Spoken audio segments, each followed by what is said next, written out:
എന്താണ് മാനിഫെസ്റ്റേഷൻ? ജീവിതത്തിൽ അതിന്റെ സ്വാധീനം എന്താണ്? ചിന്തിച്ചിട്ടുണ്ടോ ഇങ്ങനെ? ഏറ്റവും ലളിതമായി പറഞ്ഞാൽ നമ്മുടെ സ്വപ്നങ്ങൾ, ലക്ഷ്യങ്ങൾ, ആഗ്രഹങ്ങൾ ഇതെല്ലാം യാഥാർത്ഥ്യമാക്കാനുള്ള ഒരു മാർഗമാണ് മാനിഫെസ്റ്റേഷൻ. നാം ആഗ്രഹിക്കുന്ന കാര്യങ്ങൾ പ്രപഞ്ചത്തോട് പറയുക, പിന്നീട് എപ്പോഴെങ്കിലും പ്രപഞ്ചം തന്നെ അത് യാഥാർത്ഥ്യമാക്കുമത്രേ. ഈ വിശ്വാസത്തിലൂടെ ജീവിതത്തിൽ ആഗ്രഹിച്ചത് നേടിയവർ ഒട്ടേറെയുണ്ട്. നമ്മുടെ ഒരു സ്വപ്നത്തെയോ ആഗ്രഹത്തെയോ കുറിച്ച് പലതരത്തിൽ നമ്മളെ തന്നെ ഓർമ്മിപ്പിക്കുന്ന രീതിയാണ് ഈ മാനിഫെസ്റ്റേഷൻ. ഇതിന് വേണമെങ്കിൽ ആകർഷണ നിയമം എന്നും വിളിക്കാം.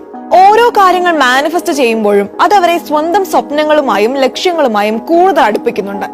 മാനിഫെസ്റ്റേഷൻസ് പലതരത്തിലുണ്ട്. ചിലർ കണ്ണാടി നോക്കി മാനിഫെസ്റ്റ് ചെയ്യാറുണ്ട്.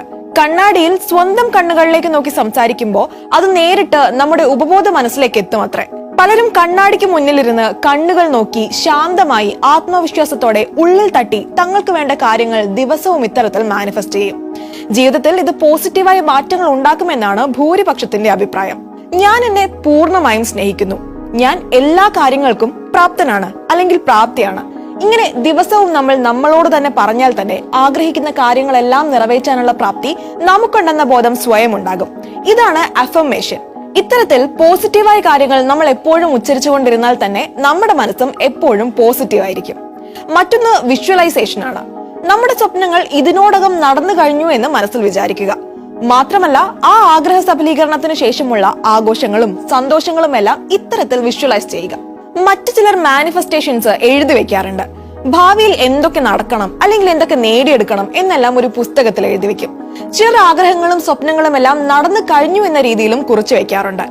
മറ്റൊന്നാണ് വിഷൻ ബോർഡ്.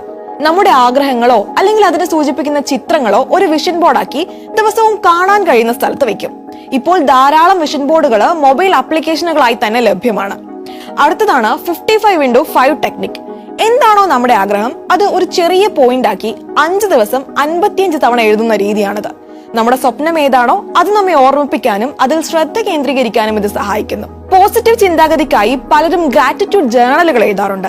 ഇങ്ങനെ ഒട്ടേറെ മാനിഫെസ്റ്റേഷൻ രീതികൾ നിലവിലുണ്ട്. പലർക്കും പല രീതികളിലായിരിക്കും ഇത് ഫലപ്രദമാകുക. നമ്മൾ നമ്മളോട് തന്നെ സംസാരിക്കുന്ന ഏറ്റവും ശക്തമായ ഭാഷയാണ് മാനിഫെസ്റ്റേഷൻ. എന്നാൽ നമ്മൾ മനസ്സിലാക്കേണ്ട മറ്റൊരു കാര്യമുണ്ട്. ഈ മാനിഫെസ്റ്റേഷൻ ഒരു മാന്ത്രിക വിധിയോ ഭാഗ്യമോ അല്ല.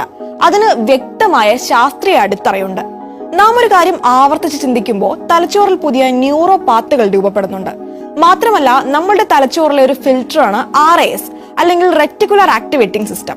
തലച്ചോറിലേക്ക് എത്തുന്ന വിവരങ്ങളിൽ നിന്ന് ആവശ്യമായ കാര്യങ്ങൾ മാത്രം ശ്രദ്ധ കേന്ദ്രീകരിക്കാൻ ഇത് സഹായിക്കും. ഇനിയും ലളിതമായി പറഞ്ഞാൽ ഒരേ കാര്യത്തിൽ ശ്രദ്ധ കേന്ദ്രീകരിക്കുന്നതിലൂടെ നമ്മൾ അറിയാതെ തന്നെ നമ്മുടെ ആഗ്രഹങ്ങൾ സഫലമാക്കാനുള്ള വഴി കണ്ടെത്താൻ നാം തലച്ചോറിനെ പരിശീലിപ്പിക്കുക കൂടിയാണ്. ഇത് ക്രമേണ നമ്മുടെ ചിന്തകളിലും പ്രവർത്തനങ്ങളിലും എല്ലാം മാറ്റങ്ങൾ ഉണ്ടാക്കും. അതുവഴി നമ്മുടെ ലക്ഷ്യങ്ങളിലേക്ക് നാം കൂടുതൽ അടുക്കുകയും ചെയ്യും.